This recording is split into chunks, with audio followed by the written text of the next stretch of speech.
Friends नमस्कार, स्वागत है आपका फिर से एक बार। फ्रेंड्स, पिछले कई दिनों से या कहिए कि 1 फरवरी से जब से वित्त मंत्री ने अपने बजट स्पीच में दो बैंकों के प्राइवेटाइजेशन यानी addition to the IDBI announce किया है, तब से मीडिया इतना जागरूक हो गई है कि रोजाना कुछ न कुछ अपने टीआरपी बढ़ाने के लिए बात कर रही है। लेकिन यूनियन उतनी जागरूक नहीं है, अन्ना हमारे अपोजिशन पार्टी जो इसका विरोध कर सके। गवर्नमेंट आने वाले दिनों में क्या करती है कुछ भी क्लियर नहीं है, यानी कि प्राइवेटाइजेशन करेगी या डी इन्वेस्टमेंट करेगी, ये मुद्दा अभी भी क्लियर नहीं है। और अभी जैसा कि पिछले दिनों राइटर एजेंसी के माध्यम से ये बताया गया कि 4 बैंकों को शॉर्ट लिस्ट किया गया है प्राइवेटाइजेशन के लिए। लेकिन ये भी खबर आ रही है कि कल CNBC 18 के टीवी 18 पे ये कहा गया कि गवर्नमेंट सोर्सेज से media reports of government short listing for mid size state run banks for privatization are not correct. Sources से government is yet to identify PSB for privatization and the process will take a while.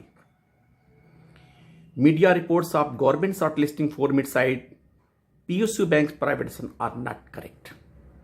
Friends, हालांकि पहले भी कहा जा चुका है कि government ने इस बारे में कोई बात नहीं की है, लेकिन जब से प्राइवेटाइजेशन की बात आई है तब से प्रोडिक्शन, हम चाहे एक्सपर्ट हो, चाहे एनालिस्ट हो, चाहे मीडिया हो, सब अपना अपना प्रोडिक्शन कर रहा है। 12 बैंक बचे हैं, 12 में 6 जो मर्ज नहीं हुए हैं, 6 बचे हैं। उसमें कभी 6 बैंकों का नाम आता है, कभी 4 बैंकों का नाम आएगा, फिर एटलीस्ट 2 बैंकों का नाम आएगा। लेकिन कोई इसको प्रोटेक्ट करने के, रिस्ट्रिक्ट करने की बात नहीं कर रहा है। फ्रेंड्स, अभी गवर्नमेंट क्या करेगी, कैबिनेट ने क्या अप्रूवल किया है, अभी कुछ नहीं पता। In the mean time NITI Aayog के एक RTI रिप्लाई में भी ये बात आई कि अभी ऐसी कोई बात नहीं है। 15 फरवरी को मिस्टर तिलक राज सिंह ने एक RTI reply to RTI query of Shri Tilak Raj Singh RTI registration number दिया है, जो 15/2 को इंफॉर्मेशन था। इसमें on which criteria cabinet has approved the policy of privatisation of public sector bank. इसके रिप्लाई में कहा गया, cabinet has not yet approved any specific policy on privatisation of public sector bank. Any policy matter with respect of to public sector bank is dealt by department of financial service. यानी नीति आयोग ने इसके बारे में कहा कि यह DFS से deal होता, हमसे कोई इसमें तात्पर्य नहीं है। एक और क्वेश्चन था, what are the recommendations of NITI Aayog for privatisation of public sector banks and which 2 banks are recommended for privatisation. उसके जवाब में नीति आयोग ने कहा कि NITI Aayog recommendation on CPES यानी कि central public enterprises do not include any public sector bank. यानी नीति आयोग ने अपने जवाब में कहा कि हमने किसी पब्लिक सेक्टर बैंक को प्राइवेटाइजेशन करने के बारे में कोई रिकमेंडेशन नहीं दिया है। एक क्वेश्चन का जो पहला था, please provide me the following details which are the banks as per budget 2021-22 which are going to privatise. इसके जवाब में उन्होंने नील इन्फॉर्मेशन दिया है। यानी नीति आयोग के ने कहना है कि उनके पास इस तरह के कोई इन्फॉर्मेशन अवेलेबल नहीं है। फ्रेंड्स, हमारा देश जो मीडिया रिपोर्टर्स प्रेडिक्ट करते हैं और उस प्रेडिक्शन के आधार पे हम उसको जरा सा और रूमर बढ़ाते हैं। कौन सा बैंक ऐसा है और किस आधार पे, अभी किसी को कुछ नहीं पता है। क्या क्राइटेरिया है, आप कैपिटल एडिक्वेसी देखेंगे, NPA बर्डन देखेंगे, या प्रॉफिटेबिलिटी देखेंगे, अथवा ह्यूमन रिसोर्सेज देखेंगे। यानी कि अभी इस बारे में कुछ नहीं पता है।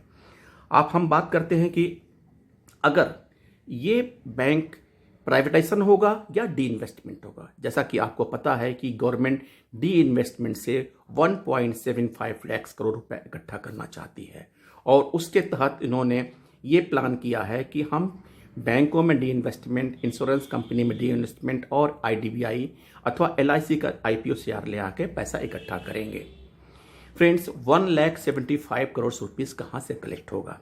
इसके लिए जब हम बात करते हैं, जैसा कि जब 4 बैंकों का नाम आया, bank of Maharashtra, bank of India, central bank of India, Indian overseas bank, और इस बैंकों का नाम आते ही इनका शेयर प्राइस बढ़ गया, यानी मार्केट में धूम धड़ाका हो गया, सबका प्राइस रेट बढ़ गया। लेकिन इससे बैंकर्स पे क्या असर है, ग्राहकों पे क्या असर है, ये देखने वाली बात है। अभी आपको याद बताऊं कि कल एक मेरे जानने वालों ने फ़ोन करके पूछा कि सर सेंट्रल बैंक का क्या होगा, कारण मैं अभी अभी वहाँ फिक्स डिपॉजिट करा के आया हूँ 2 लाख रुपए का, मेरा पैसा कहाँ जाएगा।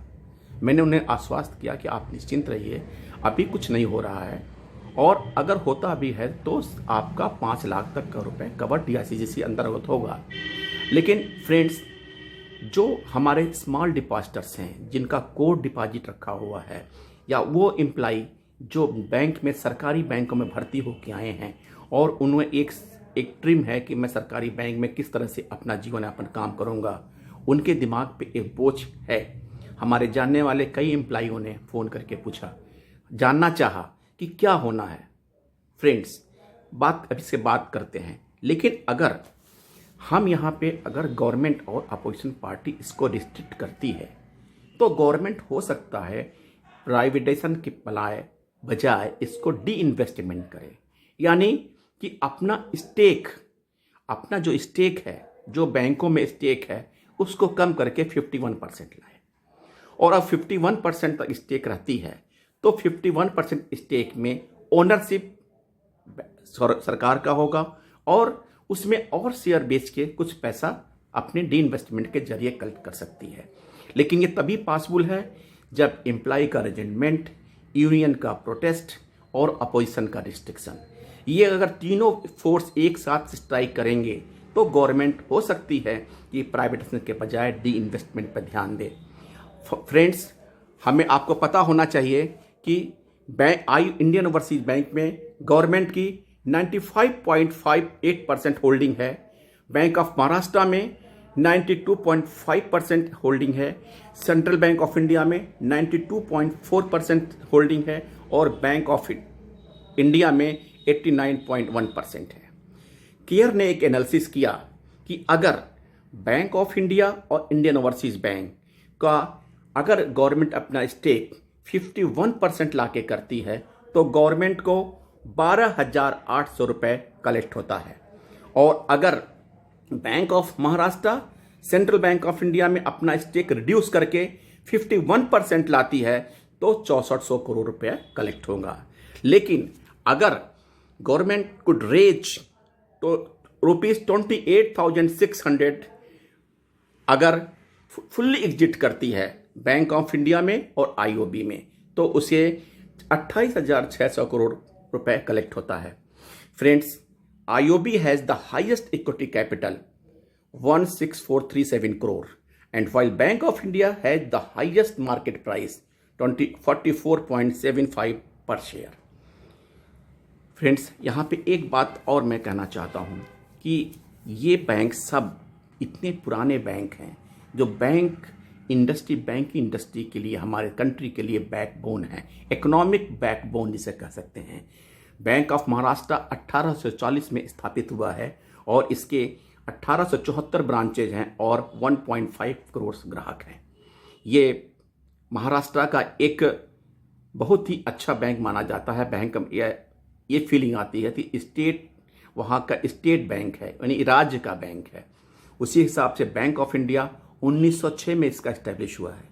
सेंट्रल बैंक ऑफ इंडिया 1911 में स्थापित हुआ था और एक इस उद्देश्य से हुआ था कि स्वदेशी बैंक है, यानी the fully managed by the Indians. ये पहला ऐसा बैंक है जो 1911 में आज़ादी के पहले जो the bank was fully managed by the Indian people, sir Sorabji Pochkhanwala. और IOB इंडियन ओवरसीज बैंक 1937 में स्टैब्लिश हुआ है, जिसकी 3800 ब्रांच हैं। सेंट्रल बैंक की 4969 ब्रांचेज हैं, बैंक ऑफ इंडिया 5089 ब्रांचेज हैं। और इसके अलावा ये 3 बैंक जो Indian overseas bank, central bank of India और यूको बैंक, ये जो 3 बैंक थे जो बाद में PCA से बाहर भी आने वाले हैं, यानी कि एक प्रॉफिटेबिलिटी शो कर रहे हैं। फ्रेंड्स, क्या होगा ये अभी नॉट एट डिसाइडेड।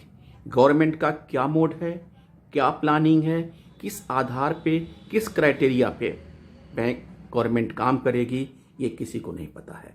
लेकिन अटकलें और प्रोडिक्शन हमारे समाज की पहली देन है।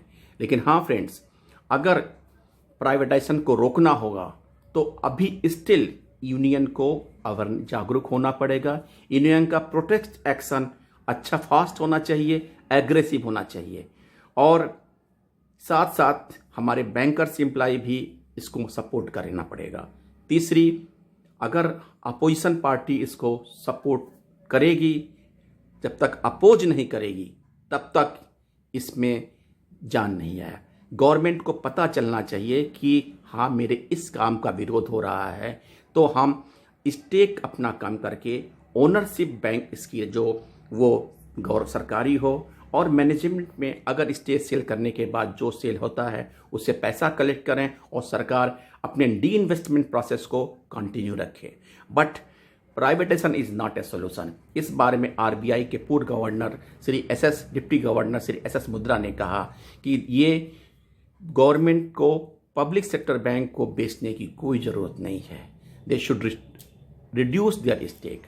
अगर 51% स्टेक लाके गवर्नमेंट अपनी ओनरशिप मेंटेन करती है और डी इन्वेस्टमेंट के तहत पैसा इकट्ठा करती है तो that is not harmful. Depositors को कोई दिक्कत नहीं है अगर प्राइवेटाइजेशन होता है तो भी, और एम्प्लॉइज़ को, जैसा कि गवर्नमेंट ने यह श्योर किया है कि एम्प्लॉइज़ के हित इंटरेस्ट बरकरार रहेंगे। लेकिन प्राइवेटाइजेशन हो ही क्यों, इसके लिए ये ज़रूरी है कि यूनियन और एम्प्लॉय दोनों अपना रेजेंटमेंट इस तरह शो करें कि गवर्नमेंट को डी इन्वेस्टमेंट प्रोसेस में पार्टिसिपेट करें, ना कि प्राइवेटाइजेशन में। स्टेक सेल काम करके इस ऐसे स्तर पे ले आ दे जहां ओनरशिप मेंटेन रहे और गवर्नेंस और मैनेजमेंट मिल के लोग करें। थैंक यू फ्रेंड्स, इस अपडेट के साथ नेक्स्ट वीडियो में फिर मिलेंगे। तब तक के लिए थैंक यू, धन्यवाद, अपना ख्याल रखिए।